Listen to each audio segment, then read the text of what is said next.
마트 계란 코너 앞에 서면 참 고민이 많아집니다. 오늘 아침 기사 보니까 전국 평균 7,000원대라고 하더라고요. 그런데 실제 장을 보러 가보면 어떤가요? 8,000원, 9,000원? 어떤 곳은 10,000원 한 장으로도 계란 한 판 사기가 빠듯합니다. 통계청 수치와 우리 동네 마트 가격 사이에 이 괴리, 기사가 거짓말을 하는 걸까요? 아닙니다. 통계는 할인가를 포함한 전국 평균일 뿐이고 우리가 마주하는 건 오늘의 물가니까요. 댓글창을 보면 민심이 폭발 직전입니다.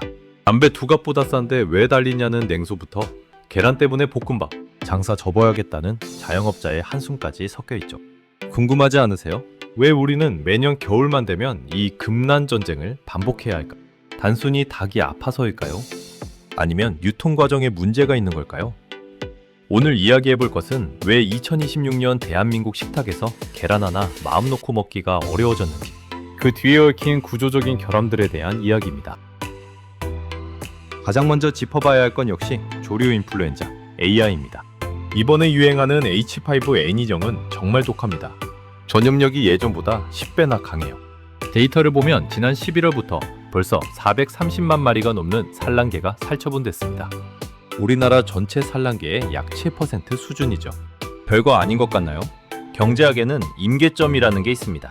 살처분 마릿수가 400만을 넘는 순간 계란 가격은 기계적으로 반등하기 시작합니다. 그런데 문제는 살처분이라는 방식 그 자체에 있습니다.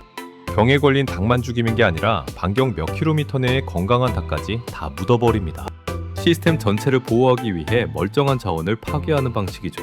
우리는 더 싸게 계란을 먹기 위해 닭들을 좁은 공간에 몰아넣었습니다. 바이러스 입장에서는 이보다 좋은 뷔페 식당이 없죠.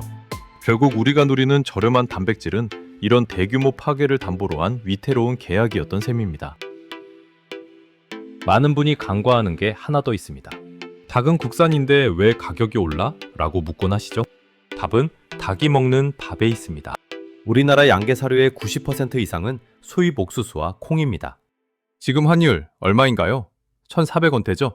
환율이 10% 오르면 사료비는 즉각 78% 뜁니다. 닭은 한국 땅에서 알을 낳지만 닭의 배를 채우는 건 미국의 환율과 국제 곡물가라는 뜻입니다. 정부가 미국에서 계란 224만 개를 수입한다고 발표하니까 안심하는 분들도 계십니다. 하지만 냉정하게 계산해 봅시다. 우리 국민이 하루에 먹는 계란이 약 5천만 개입니다. 주봉 24만 개면 전국 국민이 아침 식사 10분만 하면 끝나는 양이에요. 수입은 정부가 노력하고 있다는 심리적 방어선일 뿐 실제 가격을 떨어뜨리는 마법의 지팡이가 아니라는 게 팩트입니다.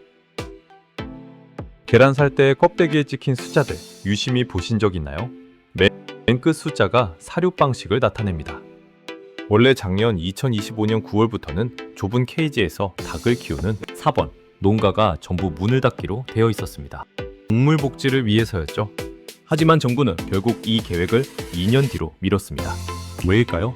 당장 사번 농가들이 문을 닫으면 계란 공급량의 20%가 순식간에 사라집니다.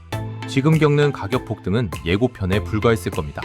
4번을 없애고 전부 방사사육으로 바꾸면 계란값은 지금보다 2배 이상 뛸지도 모릅니다. 우리는 지금 닭의 환경을 개선하는 비용과 저렴한 식재료 사이에서 아주 어려운 선택을 강요받고 있습니다. 정책이 방향을 잃고 머뭇거리는 동안 생긴 수급의 불확실성이 지금의 가격 불안을 더 부추기고 있고 그 혼란의 비용은 결국 자영업자와 소비자들의 몫이 되었습니다.